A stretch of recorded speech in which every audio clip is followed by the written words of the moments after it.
Hi everyone.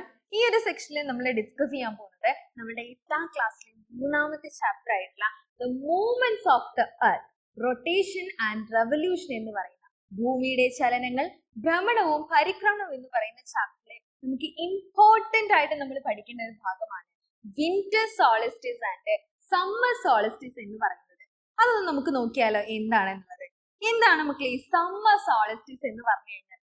Summer solstice എന്ന് പറഞ്ഞാൽ ഉത്തരാർദ്ധകാലത്തിൽ March 21 മുതൽ, ഡേറ്റ് മറന്നു പോകാതിരിക്കുക, ഓക്കെ, മാർച്ച് 21 മുതൽ ജൂൺ 21 വരെയുള്ള കാലയളവിൽ ഭൂമധ്യരേഖയിൽ നിന്ന് മുകളിലേക്കാണ്, ഭൂമധ്യരേഖയിൽ നിന്ന് സൂര്യന്റെ ആപേക്ഷിക സ്ഥാനമാറ്റം എങ്ങോട്ടാണ്?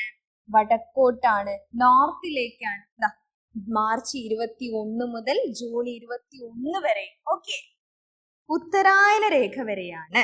ഓക്കെ, ഇതിന്റെ ഫലമായി ജൂൺ 21 ഉണ്ടാകുന്ന പ്രത്യേകതയാണ് ഉത്തരാർദ്ധഗോളത്തിൽ ഏറ്റവും ദൈർഘ്യമേറിയ പകലും ഏറ്റവും ഹ്രസ്വമായിട്ടുള്ള രാത്രിയും. ഓക്കെ, കൂടുതൽ പകലും കുറവ് രാത്രിയുമായിട്ട് നമുക്ക് അനുഭവപ്പെടുന്നത്.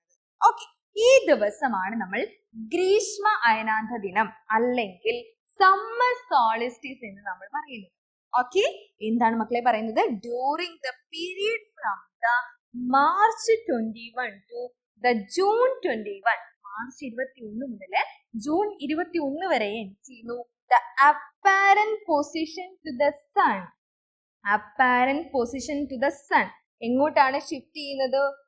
നോർത്തിലേക്ക്, അല്ലേ? Northward from the equator up to the Tropic of Cancer. Tropic of ക്യാൻസറിലേക്ക് എന്ത് ചെയ്യുന്നു? നീങ്ങുന്നു, അല്ലേ? The northern hemisphere. As a result ഈ ഒരു മൂവ്മെന്റിന്റെ ഭാഗമായിട്ട് എന്താണ് ഉണ്ടാവുന്നത്? June 21 experiences the longest day and the shortest night.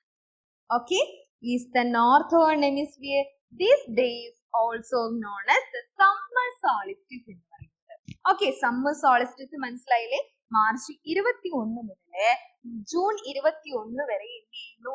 ആ ഒരു കാലയളവിൽ സൂര്യന്റെ ആപേക്ഷിക സ്ഥാനം എന്ന് പറയുന്നത് ട്രോപ്പിക് ഓഫ് ക്യാൻസറിലേക്ക് നീങ്ങുന്നു. അതുകൊണ്ട് എന്താ ഉണ്ടാവുന്നത്? ലോങ്സ്റ്റ് ഡേയും ഷോർട്ടസ്റ്റ് നൈറ്റും ഉണ്ടാകുന്നു. സിമ്പിൾ. ഓക്കെ, ഇനി നമുക്ക് വിന്റർ സോളിസ്റ്റിസ് എന്താ നോക്കാം.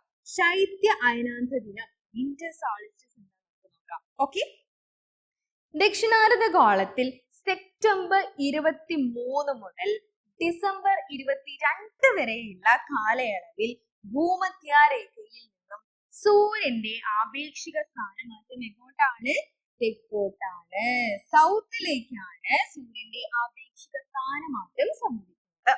ഓക്കെ, ഇതിന്റെ ഫലമായിട്ട് ഡിസംബർ 22 ദക്ഷിണാർദ്ധഗോളത്തിൽ ഏറ്റവും ദൈർഘ്യമേറിയ പകലും ഹ്രസ്വമായിട്ടുള്ള രാത്രിയും അനുഭവപ്പെടുന്നു.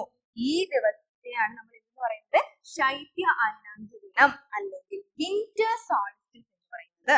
Okay, during the period from the September 23 മുതൽ ഡിസംബർ 22. ഓക്കെ, സെപ്റ്റംബർ 23 മുതൽ December 22 the apparent position of the sun shifted southward from the equator of the tropic of Capricorn. Okay, tropic of Capricornലേക്കാണ് സൂര്യന്റെ ആപേക്ഷിക സ്ഥാനമാറ്റം സംഭവിക്കുന്നത്. ഓക്കെ, അപ്പോഴെന്താണ് ഉണ്ടാകുന്നത്? December 22 ഉണ്ടാകുന്ന പ്രത്യേകതയാണ് longest day and shortest night എന്ന് പറയുന്നത്. അപ്പം ഇതിനെയാണ് നമ്മൾ എന്തെന്ന് പറയുന്നത്? വിന്റർ സോളിസ്റ്റിസ് എന്ന് പറയുന്നത്. കുറച്ച് ഡിഫിക്കൽട്ട് ആണ്, പക്ഷെ എന്റെ മക്കൾക്ക് ഇപ്പൊ മനസ്സിലായെന്ന് പ്രതീക്ഷിക്കുന്നു. ഓക്കെ, അതുകൊണ്ട് എന്ത് ചെയ്യാം? ഈ ഒരു ചാനൽ വേഗം സബ്സ്ക്രൈബ് ചെയ്ത് കൂടെ കൂടിക്കോളൂ. Thank you.